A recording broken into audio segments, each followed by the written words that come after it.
My name is Letty Garcia, and this is my testimony. So, I was saved at the age of 8. I got saved at a church down the street during a vacation Bible school one summer. I am the youngest of 5 girls, and I grew up in a broken home. My dad was never in the picture. He really walked out on my mom and left us all alone, so she raised us on her own.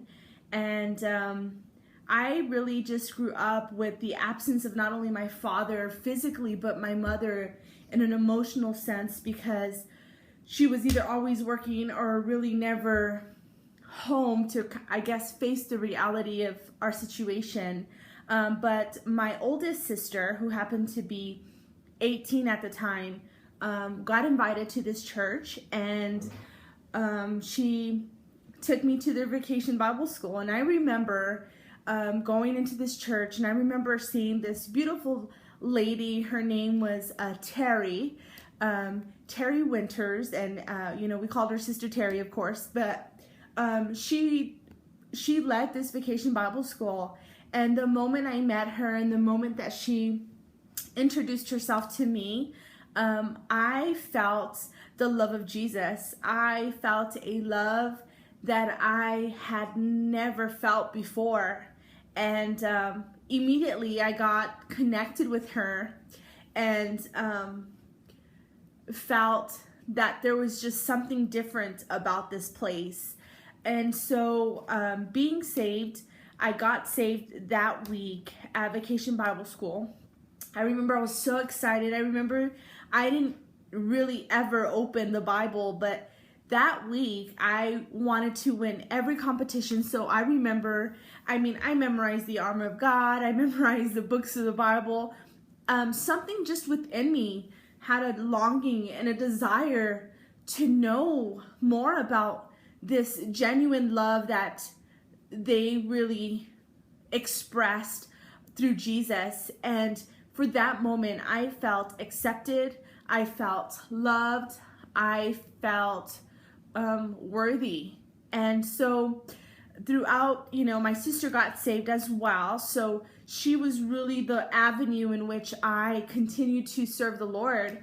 And so from a young age, again, at the age of 8, I remember growing up in church, and my sister would take me. At the time, my mom was still very hesitant with serving the Lord, and didn't really want anything to do with Christianity, because she was Catholic, and that just kind of was where she was going to stay. But anyways, long story short, my sister continued to take me to church, and I remember at the age of 12, I got baptized with the Holy Spirit and the evidence of speaking in tongues, and that was just another level of empowerment in my life. And from that moment, I knew that I was created to be different.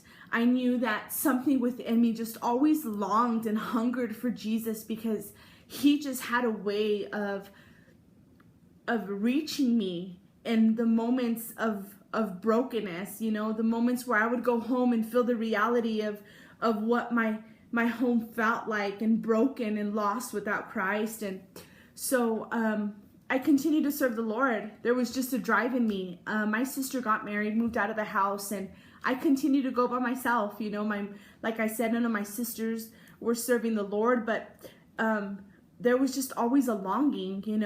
My story is a bit different, because I feel like it was never pushed on me. It was something that I just knew Jesus was calling me, and knew me, and wanted me to be a part of him, and I wanted to be a part of that as well. And so I remember, growing up, and I was always on fire for the Lord. And, in my lifetime, situations came across my life where I think I was abused in every area that you can think of. And so that began to stir up a lot of anger, a lot of bitterness, not only before the Lord, but before people, before the church. I felt affected by this in so many ways. And so I decided to just abandon my faith. At the age of 17, I was in high school. It was my senior year. And, I decided that I'm just going to hang out with my friends. I just want to know what this feels like. And And so I did. I began to hang out with my friends. I began to go out to parties. I began to drink, do the typical teenage kind of rebellious stage in my life. And I remember at the age of 17, I was making this huge party for my 18th birthday, and all my friends were there. I mean, it was the place to be at. And I remember that I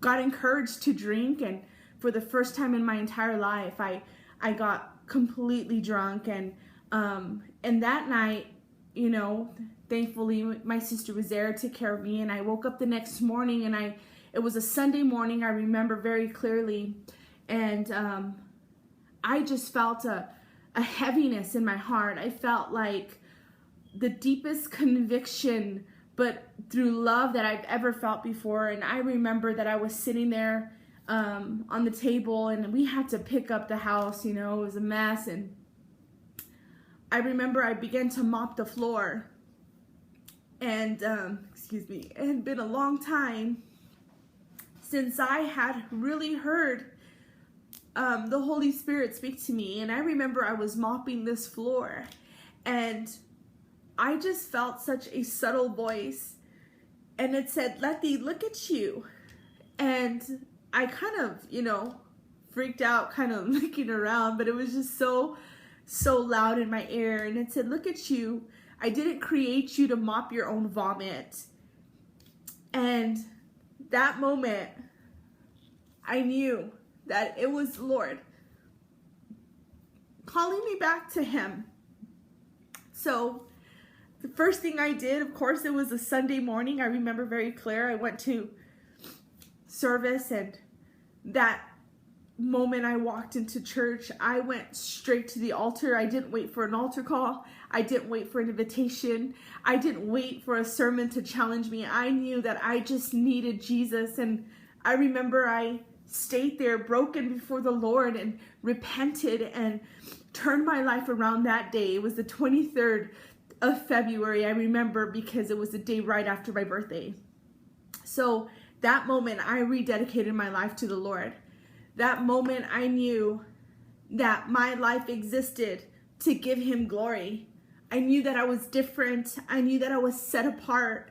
I knew that He had marked me with a purpose.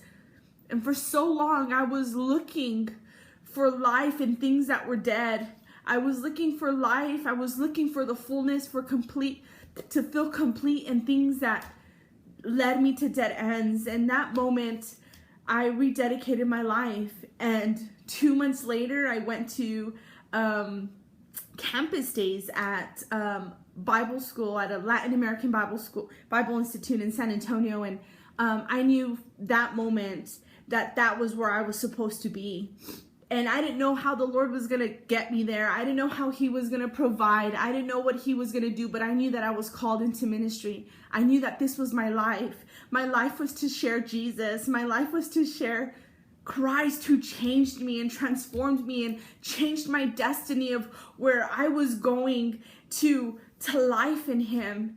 And, I did. I filled out my application, and I immediately got a scholarship.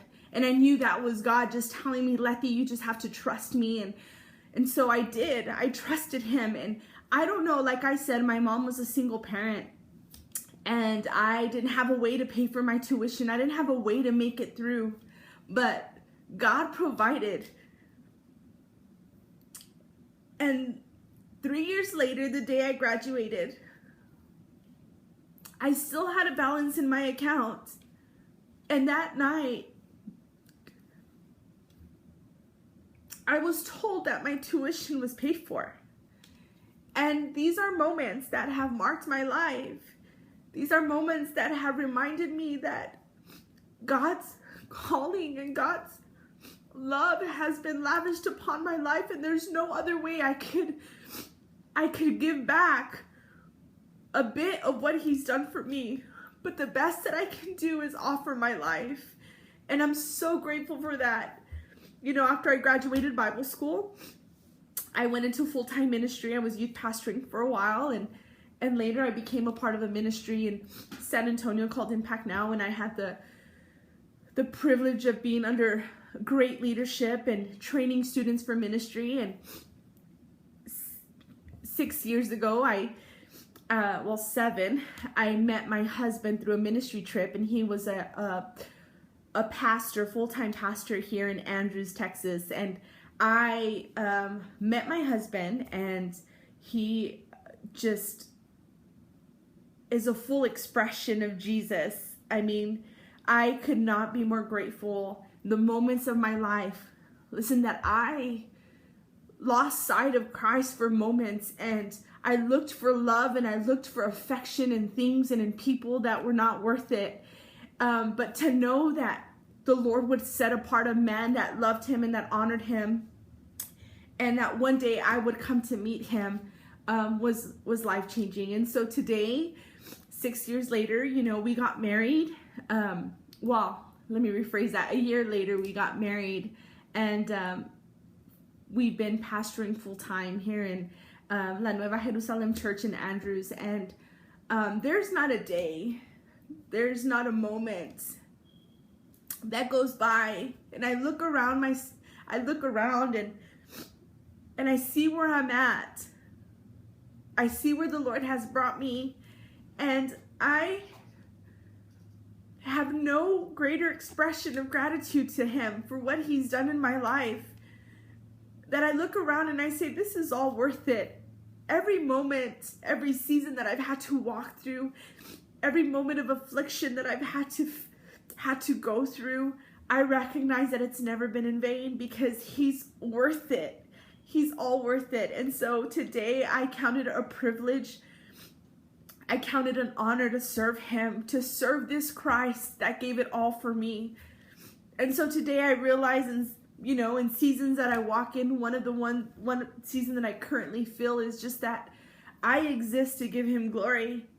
And no matter what I walk through, no matter what I deal with in life, I recognize that my life simply exists for his glory. And although sometimes it doesn't feel good and it doesn't look good, or it's not what I planned or what I wanted it to be, my life has always existed to give him glory.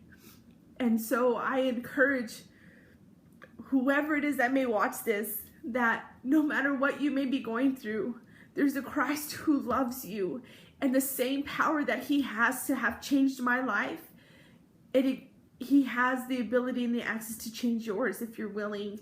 And I just express that with such sincerity and and I guess as raw as it gets, but I can never say enough. I can never give enough to express to the Lord how grateful I am. But we serve a great God, and he has the power to change our circumstance. He has the power to give us the ability to forgive in areas that we need to extend forgiveness, and to release bitterness and frustrations and anger that we carry. He has the power to break that. And so what the Lord has done in my life, I have no doubt that he has the power to do in yours. So I pray that this may bless you in any way. So God bless you, and thank you for listening.